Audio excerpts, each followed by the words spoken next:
नमस्कार। आज शुरू करते हैं ईदगाह कहानी का परिचय। प्रेमचंद द्वारा रचित ईदगाह कहानी अगस्त 1933 में चांद पत्रिका में प्रकाशित हुई थी।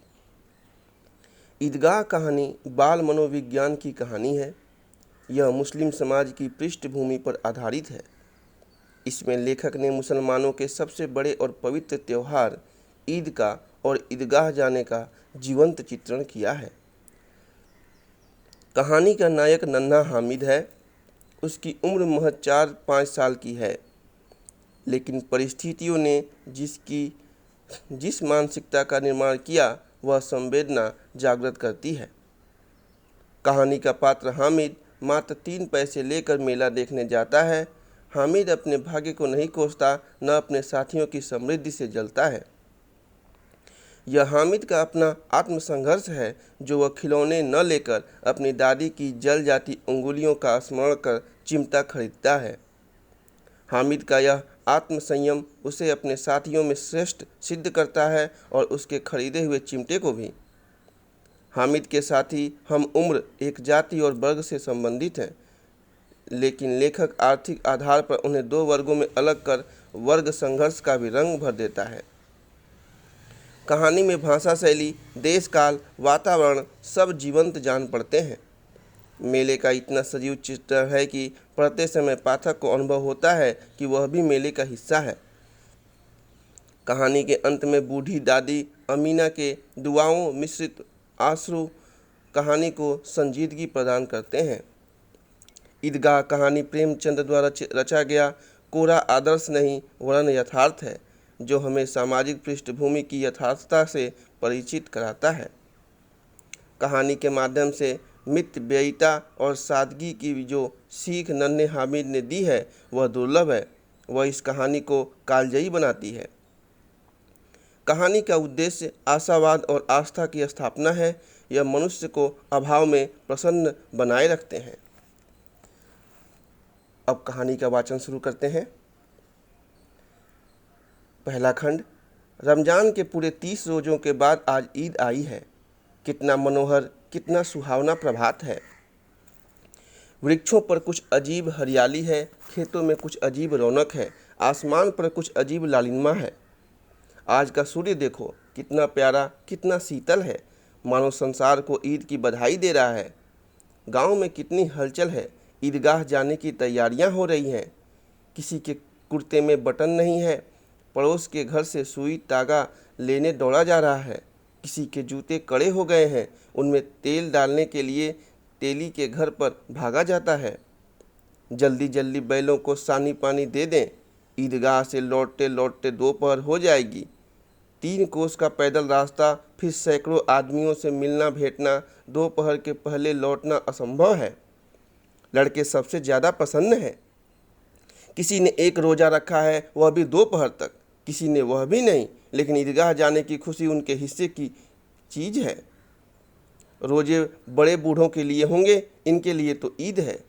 रोज़ ईद का नाम रटते थे, आज वह आ गई। अब जल्दी पड़ी है कि लोग ईदगाह क्यों नहीं चलते। इन्हें गृहस्थी की चिंताओं से क्या प्रयोजन। सेवैयों के लिए दूध और शक्कर घर में है या नहीं, इनकी बला से ये तो सेवैयाँ खाएंगे। वह क्या जाने कि अब्बा जान क्यों बदहवास चौधरी कायम अली के घर दौड़े जा रहे हैं। उन्हें क्या खबर कि चौधरी आज आंखें बदल ले तो यह सारी ईद मुहर्रम हो जाए। उनकी अपनी जेबों में तो कुबेर का धन भरा हुआ है। बार बार जेब से अपना खजाना निकाल कर गिनते हैं और खुश होकर फिर रख लेते हैं। महमूद गिनता है 1, 2, 10, 12। उसके पास 12 पैसे हैं। मोहसिन के पास 1, 2, 3, 8, 9, 15 पैसे हैं। इन्हीं अनगिनती पैसों में अनगिनती चीज़ें लाएंगे। खिलौने, मिठाइयाँ, बिगुल, गेंद और न जाने क्या क्या। और सबसे ज़्यादा पसंद है हामिद। वह 4-5 साल का गरीब सूरत दुबला पतला लड़का, जिसका बाप गत वर्ष हैजे की भेंट हो गया और माँ न जाने क्यों पीली होती होती एक दिन मर गई। किसी को पता न चला क्या बीमारी है। कहती भी तो कौन सुनने वाला था। दिल पर जो कुछ बीतती थी वह दिल में ही सहती थी, और जब न सहा गया तो संसार से विदा हो गई। अब हामिद अपनी बूढ़ी दादी अमीना की गोद में सोता है और उतना ही प्रसन्न है। उसके अब्बा जान रुपए कमाने गए हैं, बहुत सी थैलियाँ लेकर आएंगे।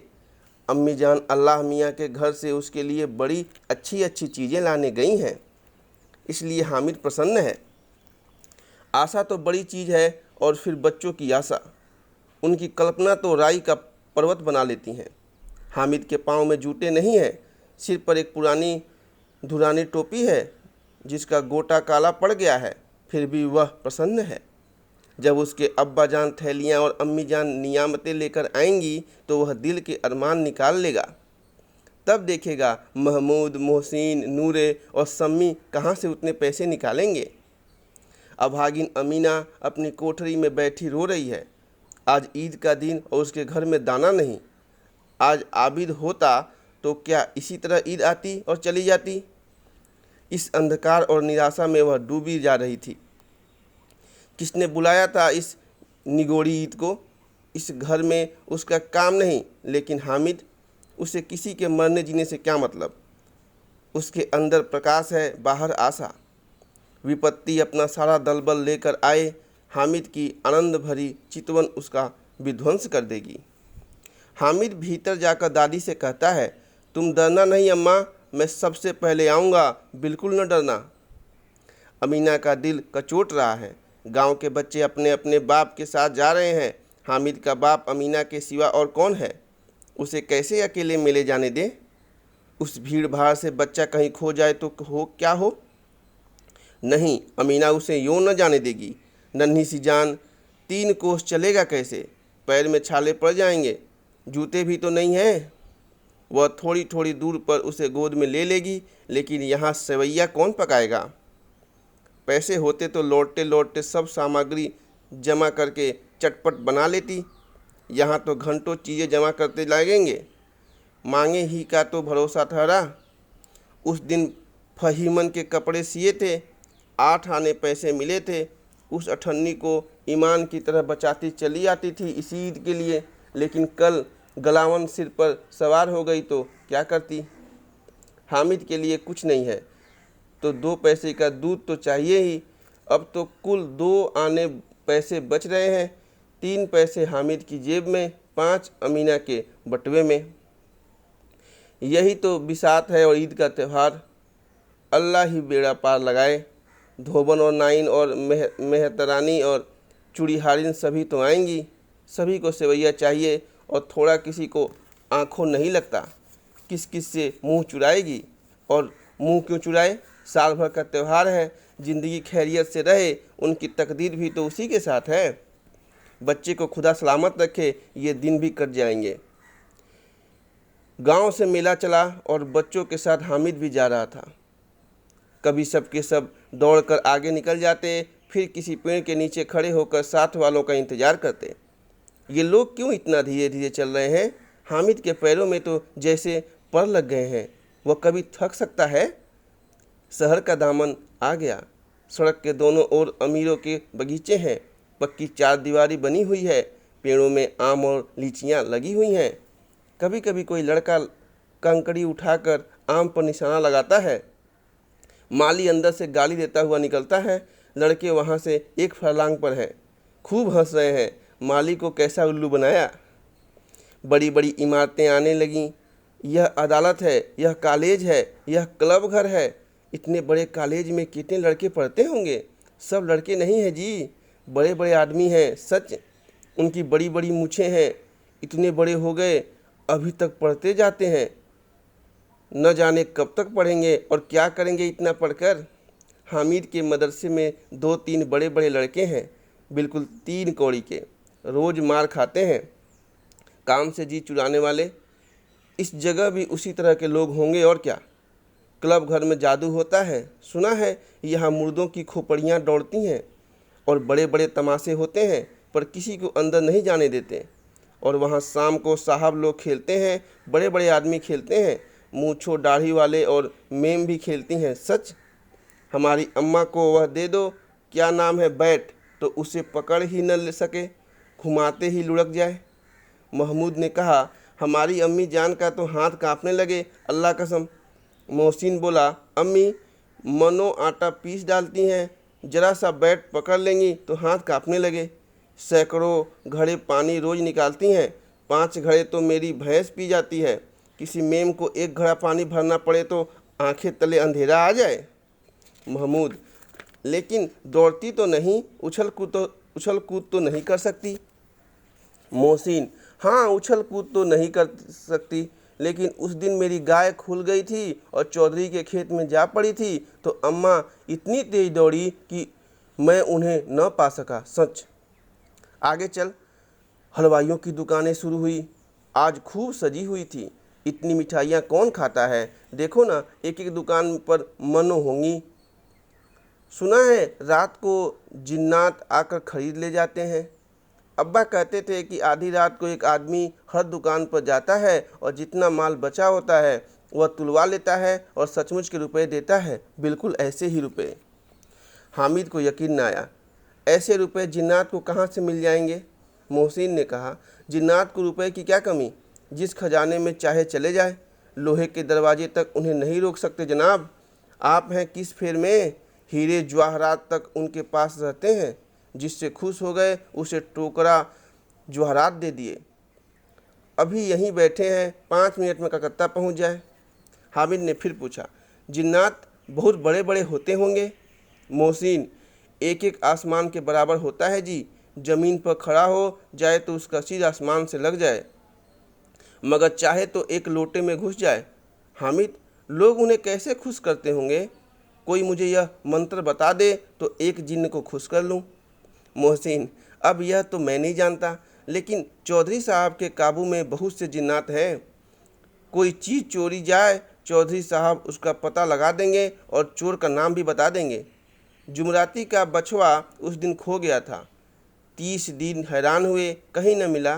तब झक मारकर चौधरी के पास गए, चौधरी ने तुरंत बता दिया कि मवेशी खाने में है और वहीं मिला। जिन्नात आकर उन्हें सारे जहान की खबर दे जाते हैं। अब उसकी समझ में आ गया कि चौधरी के पास क्यों इतना धन है और क्यों इतना सम्मान है। आगे चले, यह पुलिस लाइन है, यही सब कानिस्टेबल कवायद करते हैं, रैतन फाय को। रात को बेचारे घूम घूम कर पहरा देते हैं, नहीं चोरियां हो जाए। मोहसिन ने प्रतिवाद किया, यह कानिस्टेबल पहरा देते हैं, क्या तुम बहुत जानते हो अजी हजरत, यही चोरी कराते हैं। शहर के जितने चोर डाकू हैं सब इनसे मिले रहते हैं।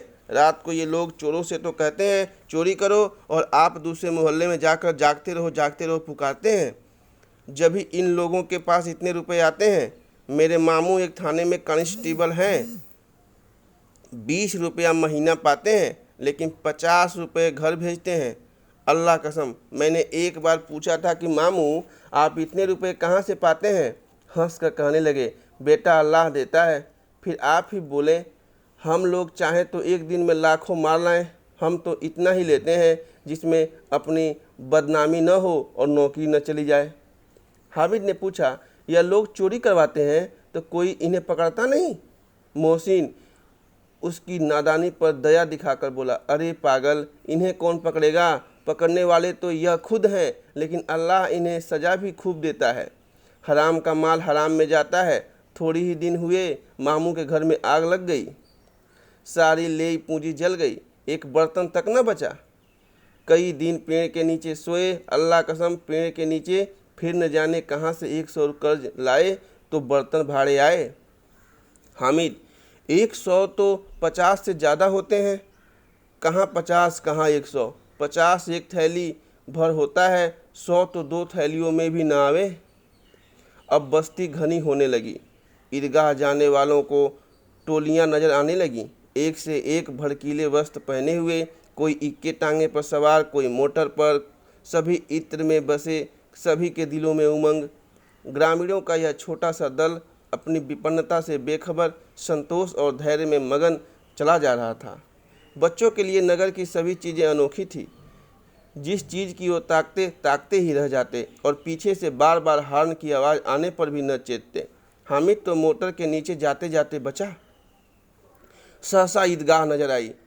ऊपर इमली के घने वृक्षों की छाया है, नीचे पक्का फर्श है जिस पर जाजिम बिछा हुआ है, और रोजेदारों की पंक्तियां एक के पीछे एक न जाने कहाँ तक चली गई हैं, पक्की जगत के नीचे तक, जहाँ जालिम भी नहीं है। नए आने वाले आकर पीछे की कतार में खड़े हो जाते हैं, आगे जगह नहीं है। यहाँ कोई धन और पद नहीं देखता, इस्लाम की निगाह में सब बराबर है। इन ग्रामीणों ने भी बीजू किया और पिछली पंक्ति में खड़े हो गए। कितना सुंदर संचालन है, कितनी सुंदर व्यवस्था। लाखों सिर एक साथ सिजदे में झुक जाते हैं, फिर सब के सब एक साथ खड़े हो जाते हैं, एक साथ झुकते हैं और एक साथ घुटनों के बल बैठ जाते हैं। कई बार यही क्रिया होती है जैसे बिजली की लाखों बत्तियां एक साथ प्रदीप्त हों और एक साथ बुझ जाए, और यही क्रम चलता रहे। कितना अपूर्व दृश्य है, जिसकी सामूहिक क्रियाएं विस्तार और अनंतता हृदय को श्रद्धा, गर्व और आत्मानंद से भर देती हैं। मानो मातृत्व का यह सूत्र इन समस्त आत्माओं को एक लड़ी में पिरोए हुए है। खंड 2। नमाज खत्म हो गई है, लोग आपस में गले मिल रहे हैं, तब मिठाई और खिलौने की दुकान पर धावा होता है।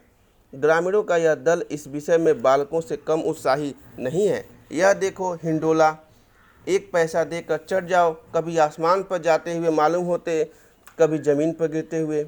यह चरखी है, लकड़ी के हाथी, घोड़े, ऊंट छड़ों में लटके हुए हैं। 1 पैसा देकर बैठ जाओ और 25 चक्करों का मजा लो। महमूद और मोहसिन और नूरे और सम्मी इन घोड़ों और ऊँटों पर बैठते हैं। हामिद दूर खड़ा है, 3 ही पैसे तो उसके पास हैं, अपने कोष का 1/3 जरा सा चक्कर खाने के लिए नहीं दे सकता। सब चरखियों से उतरते हैं, अब खिलौने लेंगे।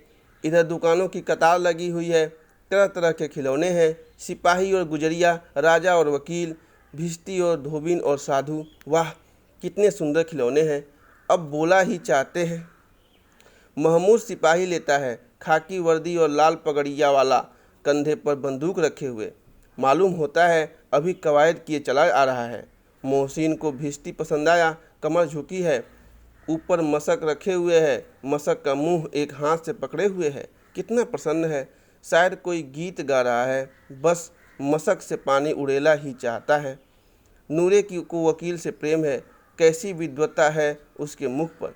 काला चोंगा, नीचे सफ़ेद अचकन, अचकन के सामने की जेब में घड़ी, सुनहरी जंजीर, एक हाथ में कानून का पोथा लिए हुए। मालूम होता है अभी किसी अदालत से जिरह या बहस किए चले आ रहे हैं। यह सब 2-2 पैसे के खिलौने हैं। हामिद के पास कुल 3 पैसे हैं। इतने महंगे खिलौने वह कैसे ले?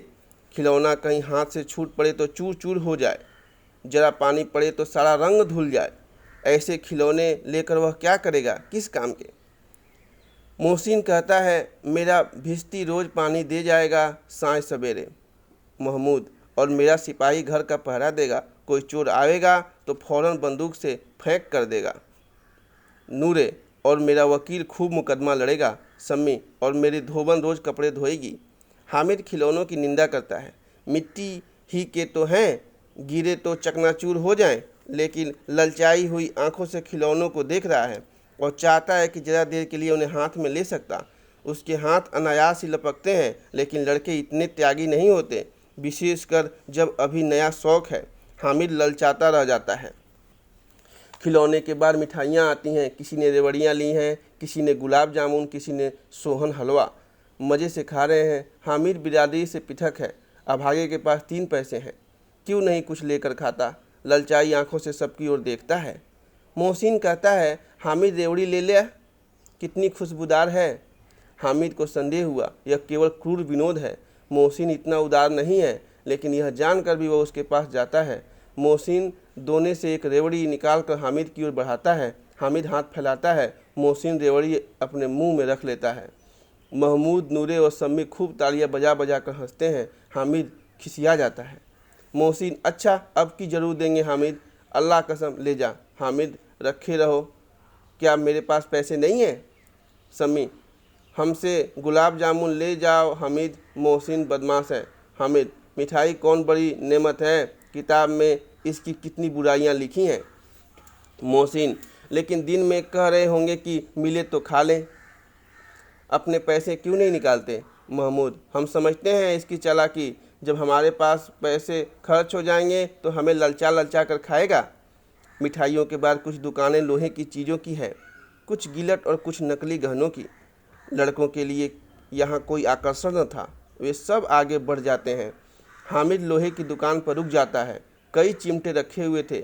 उसे ख्याल आया, दादी के पास चिमटा नहीं है। तवे से रोटियां उतारती हैं तो हाथ जल जाता है। अगर वह चिमटा ले जाकर दादी को दे दे तो वह कितना प्रसन्न होंगी।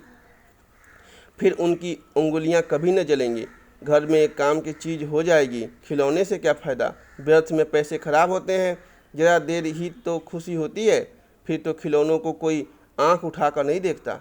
या तो घर पहुंचते पहुंचते टूट फूट बराबर हो जाएंगे, या छोटे बच्चे जो मेले में नहीं आए हैं जिद करके ले लेंगे और तोड़ डालेंगे।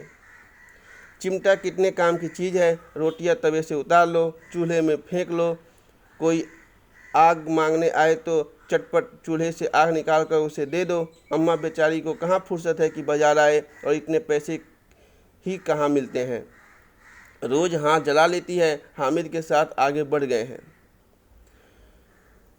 सबील पर सबके सब शरबत पी रहे हैं। देखो सब कितने लालची हैं।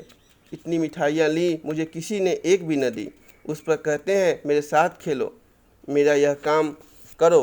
अब अगर किसी ने कोई काम करने को कहा तो पूछूंगा, खाए मिठाइयाँ आप मुंह सड़ेगा, फोड़े फुंसियाँ निकलेंगी, आप ही जबान चटोरी हो जाएगी। तब घर के पैसे चुराएंगे और मार खाएंगे। किताब में झूठी बातें थोड़ी ही लिखी है, मेरी जवाब क्यों खराब होगी। अम्मा चिमटा देखते ही दौड़कर मेरे हाथ से ले लेंगी और कहेंगी मेरा बच्चा अम्मा के लिए चिमटा लाया है। हजारों दुआएं देंगी। फिर पड़ोस की औरतों को दिखाएंगी, सारे गांव में चर्चा होने लगेगी, हामिद चिमटा लाया है, कितना अच्छा लड़का है। इन लोगों के खिलौने पर कौन इन्हें दुआएं देगा।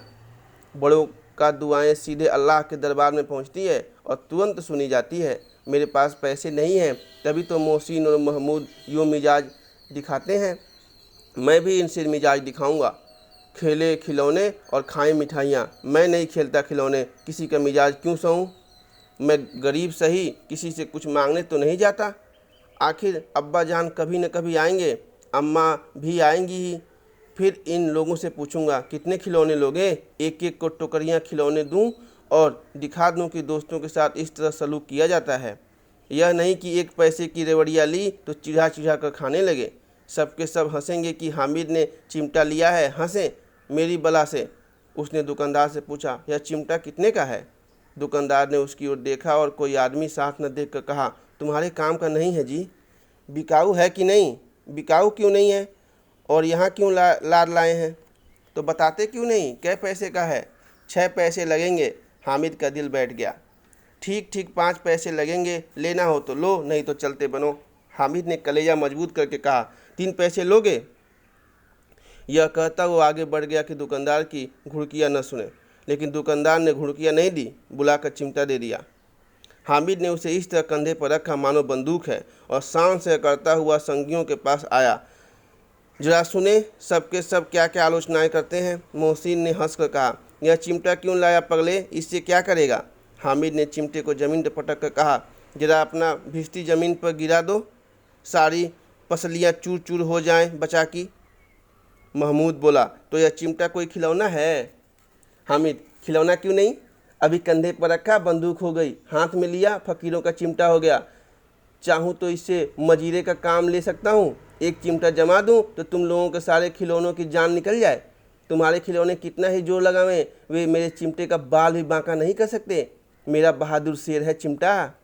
शम्मी ने खजरी ली थी, प्रभावित होकर बोला, मेरी खजरी से बदलोगे, 2 आने की है। हामिद ने खजरी की ओर उपेक्षा से देखा, मेरा चिमटा चाहे तो तुम्हारी खजरी का पेट फाड़ डाले। बस एक चमड़े की झिल्ली लगा दी, ढप ढप बोलने लगी, जरा सा पानी लग जाए तो खत्म हो जाए।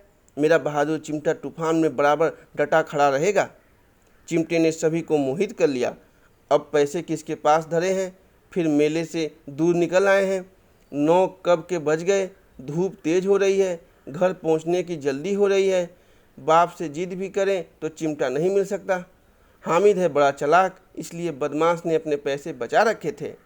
अब बालकों के दो दल हो गए हैं। मोहसिन, महमूद, सम्मी और नूर एक तरफ हैं, हामिद अकेला दूसरी तरफ। शास्त्रार्थ हो रहा है। सम्मी तो विधर्मी हो गया, दूसरे पक्ष से जा मिला, लेकिन मोहसिन, महमूद और नूरे भी हामिद से एक एक दो दो साल बड़े होने पर भी हामिद के आघातों से आतंकित हो उठे हैं।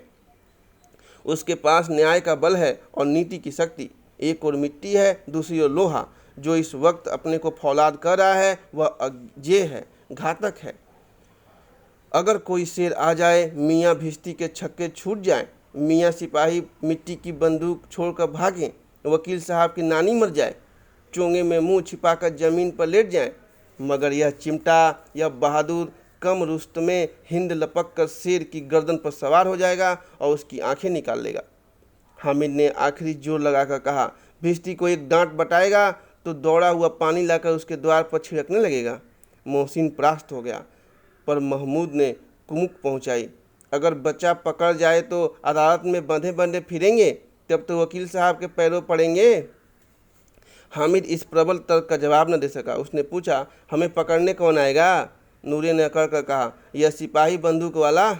हामिद ने मुंह चियाकर कहा, यह बेचारे इस बहादुर रुस्तमे हिंद को पकड़ेंगे? अच्छा लाओ, अभी जरा कुश्ती हो जाए, इसकी सूरत देखकर दूर से भागेंगे, पकड़ेंगे क्या बेचारे। मोहसिन को एक नई चोट सूझ गई। तुम्हारे चिमटे का मुंह रोज आग में जलेगा। उसने साझा समझा था कि हामिद लाजवाब हो जाएगा, लेकिन यह बात न हुई। हामिद ने तुरंत जवाब दिया, आग में बहादुर ही कूदते हैं जनाब। तुम्हारे यह वकील, सिपाही और भिश्ती लेडियों की तरह घर में घुस जाएंगे। आग में कूदना वह काम है जो यह रुस्तमे हिंद ही कर सकता है।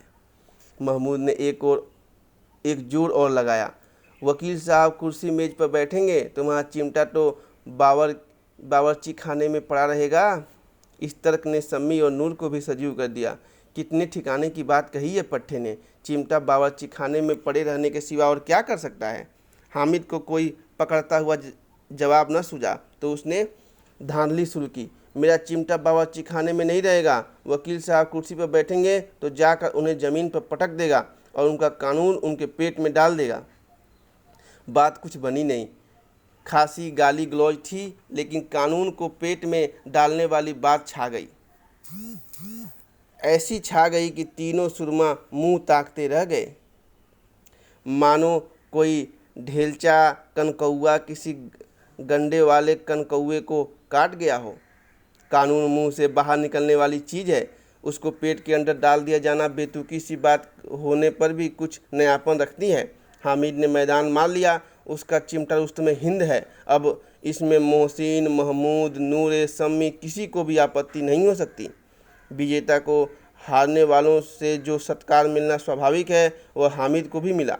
औरों ने 3-3, 4-4 अपने आने पैसे खर्च किए, पर कोई काम की चीज़ न ले सके। हामिद ने 3 पैसे में रंग जमा लिया। सच ही तो है, खिलौने का क्या भरोसा, टूट फूट जाएंगे। हामिद का चिमटा तो बना रहेगा बरसों। संधि की शर्तें तय होने लगी। मोहसिन ने कहा, जरा अपना चिमटा दो, हम भी देखें, तुम हमारा भिश्ती लेकर देखो। महमूद और नूरे ने भी अपने अपने खिलौने पेश किए। हामिद को इन शर्तों को मानने में कोई आपत्ति न थी। चिमटा बारी बारी से उस सबके हाथ में गया और उनके खिलौने बारी बारी से हामिद के हाथ में आए। कितने खूबसूरत खिलौने हैं। हामिद ने हारने वालों के आंसू पोंछे। मैं तुम्हें चिढ़ा रहा था सच, यह चिमटा भला इन खिलौनों की क्या बराबरी करेगा। मालूम होता है अब बोले। लेकिन मोहसिन की पार्टी को इस दिलासे से संतोष नहीं होता। चिमटे का सिक्का खूब बैठ गया था। चिपका हुआ टिकट अब पानी से नहीं छूट रहा था। मोहसिन, लेकिन इन खिलौनों के लिए कोई हमें दुआ तो न देगा। महमूद, दुआ को लिए फिरते हो, उल्टे मार न पड़े। अम्मा ज़रूर कहेंगी कि मेले में मिट्टी के खिलौने ही तुम्हें मिले। हामिद को स्वीकार करना पड़ा कि खिलौनों को देखकर किसी की माँ इतनी खुश न होगी जितनी दादी चिमटे को देखकर होंगी। 3 पैसों ही में तो उसे सब कुछ करना था और इन पैसों के इस उपयोग पर पछतावे की बिल्कुल ज़रूरत न थी। फिर अब तो चिमटा रुस्तमे हिंद है और सभी खिलौनों का बादशाह। रास्ते में महमूद को भूख लगी। उसके बाप ने केले खाने को दिए। महमूद ने केवल हामिद को साझी बनाया। उसके अन्य मित्र मुंह ताकते रह गए। यह उस चिमटे का प्रसाद था। खंड 3। 11 बजे सारे गांव में हलचल मच गई। मेले वाले आ गए। मोहसिन की छोटी बहन ने दौड़कर भिश्ती उसके हाथ से छीन लिया और मारे खुशी के जो उछली तो मियाँ भिश्ती नीचे आ रहे और सुलोक सिधारे। इस पर भाई बहन में मारपीट हुई। दोनों खूब रोए। उनकी अम्मा यह शोर सुनकर बिगड़ी और दोनों को ऊपर से 2 चांटे और लगाए। मियाँ नूरे के वकील का अंत उनके प्रतिष्ठानुकूल इससे ज़्यादा गौरवमय हुआ। वकील जमीन पर या ताक पर तो नहीं बैठ सकता, उसकी मर्यादा का विचार तो करना ही होगा। दीवार में 2 खूंटियाँ खड़ी गाड़ी गईं। उन पर लकड़ी का एक पटरा रखा गया। पटरे पर कागज़ का कालीन बिछाया गया। वकील साहब राजा भोज की भांति सिंहासन पर विराजे। नूरे ने उन्हें पंखा झलना शुरू किया। अदालतों में खस की टट्टियाँ और बिजली के पंखे रहते हैं, क्या यहाँ मामूली पंखा भी न हो? कानून की गर्मी दिमाग पर चढ़ जाएगी कि नहीं? बांस का पंखा आया और नूरे हवा करने लगे। मालूम नहीं पंखे की हवा से या पंख की चोट से वकील साहब स्वर्गलोक से मृत्युलोक में आ रहे और उनका माटी का चोला माटी में मिल गया। फिर बड़े जोर शोर से मातम हुआ और वकील साहब की अस्थि घूरे पर डाल दी गई। अब रहा महमूद का सिपाही। उसे चटपट गांव का पहरा देने का चार्ज मिल गया। लेकिन पुलिस का सिपाही कोई साधारण व्यक्ति तो नहीं जो अपने पैरों चले, वह पालकी पर चलेगा। एक टोकरी आई, उसमें कुछ लाल रंग के फटे पुराने चिथड़े बिछाए गए जिसमें सिपाही साहब आराम से लेटे। नूरे ने यह टोकरी उठाई और अपने द्वार का चक्कर लगाने लगा। उनके दोनों छोटे भाई सिपाही की तरफ से छोड़ने वाले जागते रहो पुकारते चलते हैं, मगर रात तो अंधेरी ही होनी चाहिए। नूरे को ठोकर लग जाती है। टोकरी उसके हाथ से छूटकर गिर पड़ती है और मियाँ सिपाही अपनी बंदूक लिए ज़मीन पर आ जाते हैं और उनकी एक टांग में विकार आ जाता है। महमूद को आज ज्ञात हुआ कि वह अच्छा डॉक्टर है। उसको ऐसा मरहम मिल गया है जिससे वह टूटी टांग को आनन फानन जोड़ सकता है। केवल गुल्लर का दूध चाहिए। गुल्लर का दूध आता है, टांग जोड़ दी जाती है, लेकिन सिपाही को ज्यों ही खड़ा किया जाता है टांग जवाब दे देती है। शल्य क्रिया असफल हुई, तब उसकी दूसरी टांग भी तोड़ दी जाती है। अब कम से कम एक जगह आराम से बैठ तो सकता है। एक टांग से तो न चल सकता था न बैठ सकता था। अब वह सिपाही सन्यासी हो गया है। अपनी जगह पर बैठा बैठा पहरा देता है। कभी कभी देवता भी बन जाता है। उसके सिर का झालरदार खाफा खुरच दिया गया है। अब उसका जितना रूपांतर चाहो कर सकते हो। कभी कभी तो उससे बाट का काम भी लिया जाता है। अब मियाँ हामिद का हाल सुनिए। अमीना उसकी आवाज़ सुनते ही दौड़ी और उसे गोद में उठाकर प्यार करने लगी। सहसा उसके हाथ में चिमटा देखकर वह चौंकी। यह चिमटा कहाँ था? मैंने मोल लिया है। कै पैसे में? 3 पैसे दिए। अमीना ने छाती पीट ली। यह कैसा बेसमझ लड़का है कि दोपहर हुआ, कुछ खाया न पिया, लाया क्या यह चिमटा? सारे मेले में तुझे और कोई चीज़ न मिली जो यह लोहे का चिमटा उठा लाया? हामिद ने अपराधी भाव से कहा, तुम्हारी उंगलियों तवे से जल जाती थी, इसलिए मैंने इसे लिया। बुढ़िया का क्रोध तुरंत स्नेह में बदल गया, और स्नेह भी वह नहीं जो प्रगल्भ होता है, अपनी सारी कसक शब्दों में बिखेर देता है। यह मूक स्नेह था, खूब ठोस, रस और स्वाद से भरा हुआ। बच्चे में कितना त्याग, कितना सद्भाव और कितना विवेक है। दूसरों को खिलौने लेते और मिठाई खाते देखकर इसका मन कितना ललचाया होगा। इतना जब्त इससे हुआ कैसे? वहाँ भी इसे अपनी बुढ़िया दादी की याद बनी रही। अमीना का मन गदगद हो गया। और अब एक बड़ी विचित्र बात हुई, हामिद के इस चिमटे से भी विचित्र। बच्चे हामिद ने बूढ़े हामिद का पाठ खेला था। बुढ़िया अमीना बालिका अमीना बन गई। वह रोने लगी, दामन फैलाकर हामिद को दुआएं देती जाती थी और आंसू की बड़ी बड़ी बूंदें गिराती जाती थी। हामिद इसका रहस्य क्या समझता? इसी के साथ ये कहानी समाप्त हुई।